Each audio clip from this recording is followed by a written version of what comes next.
নমস্কার, সাফনাভিক নিউজ নেটওয়ার্কে স্বাগত।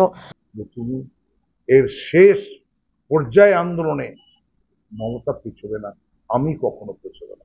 গতকাল আরজিকর কাণ্ডে জিজ্ঞাসাবাদের জন্য সকাল 11টা নাগাদ সিজিও কমপ্লেক্সে পৌঁছে গিয়েছিলেন পানিহাটির বিধায়ক নির্মল ঘোষ। 7 ঘন্টা পর সিবিআই দপ্তর থেকে বেরিয়ে এসে স্পষ্ট জানিয়ে দিলেন, দায়বদ্ধতা থেকে এই ঘটনার দিন আরজিকর হাসপাতালে গিয়েছিলাম, যারা খুন করেছে শাস্তি পাবে।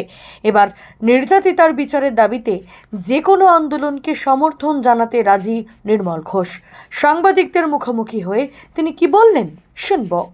আমি কিন্তু বিচারের দাবি থেকে সরব না। সবাই সরে গেল, আমি বিচারের দাবিতে সরব না। তাতে আমার সরকারের যিনি হেড, আমাদের দলের হেড, আমি তার কাছে যদি করজোরে বলতে হয়, করজোরে আগেও বলেছি, আবার বলবো মাননীয় মুখ্যমন্ত্রীকে, যে তুমি এর শেষ পর্যায়ে আন্দোলনে মমতা পিছবে না, আমি কখনো পিছবে না।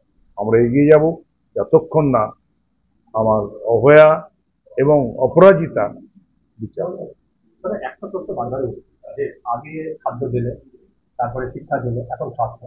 এটা তো একদিনে একটা কথা আমি বলে শুনেছি তো, এই সবটাই হচ্ছে একটা রাজনৈতিক ষড়যন্ত্র। গরু চুরি করেছে কে, বর্ডার দিয়ে পাস করিয়েছে কে, বর্ডার কার আন্ডারে, ভারত সরকারের আন্ডারে, সেটা না দেখে গল্পের গরু গাছে তুলে দিয়েছে।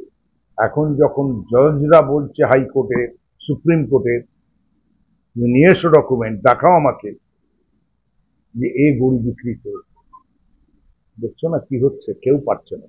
সুপ্রিম কোর্ট যখন জিজ্ঞাসা করছে, আপনি বলছেন টাকা নিয়েছে, কার টাকা নিয়েছে নিয়ে আসুন, ব্রিং দেম আউট, নিয়ে সুপ্রিম কোর্টে ফেলুন যে কার কার টাকা নিয়েছে, তখন আর এজেন্সি পারছে না।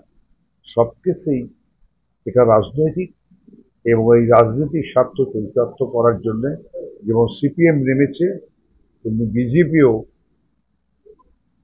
এমনভাবে নেমেছে যে বিজেপি শেষ হবে, তাদের শেষ অবস্থার মধ্যেই এবার যাচ্ছে পশ্চিমবাংলার মানুষের কাছে। কিন্তু সাধারণ মানুষের আন্দোলন জয়ী হবে। আমি 14ই আগস্ট রাত্রিবেলা যারা গেছে এবং পরপর যারা সাধারণ মানুষ, যারা অভয়ার বিচার চাইছে, যারা অপরাজিতার বিচার চাইছে, আমি তাদের রাজনীতি আর কি করবে, ভোটে তো এসে মমতাকে হারাতে পারবে না। ভোটে তো সিপিএম শেষ হয়ে গেছে, কংগ্রেস শেষ হয়ে গেছে, বিজেপি কটা আসন পেয়েছে, তো ভোটে গিয়ে তো পারবে না মমতার জনপ্রিয়তার সঙ্গে। বিচার পেছনে, চেয়ার সামনে। এখন বিচার চলে গেছে পেছনে, এখন চেয়ার হচ্ছে বিজেপি সিপিএমের সঙ্গে, আর মানুষ বিচারের সঙ্গে। কমন সাধারণ মানুষ, প্রতিবাদী মানুষ, তারা বিচার চাইছে। সিপিএম বিজেপি চলে গেছে বিচারের চেয়ারের পেছনে, এবং তাদের তো কোনো বিকল্প নেই, কিন্তু তারপরেও দাবি থাকে। এদের বিকল্প নেই, কারণ অনেক সংস্থা আছে এদেরকে সঙ্গে চলছে, এদেরকে মদত দিচ্ছে, রাজনৈতিক উদ্দেশ্য প্রণোদিত, ব্যক্তিগত উদ্দেশ্য প্রণোদিত। এখানকার সমস্ত প্রাইভেট যারা হাসপাতাল চালায়, তাদের বিরাট স্বার্থ চরিতার্থ করারই জন্য। রাজা দেশ, সাফনাভিক নিউজ, সোদপুর। সমস্ত খবরের আপডেট পেতে লাইক করে সাবস্ক্রাইব করুন সাফনাভিক নিউজ। সেই সঙ্গে বেল বাটন প্রেস করতে ভুলবেন না। আপনাদের একটা সাবস্ক্রিপশন আমাদের জন্য অত্যন্ত মূল্যবান। একই সঙ্গে ফলো করুন আমাদের হোয়াটসঅ্যাপ চ্যানেলটিও।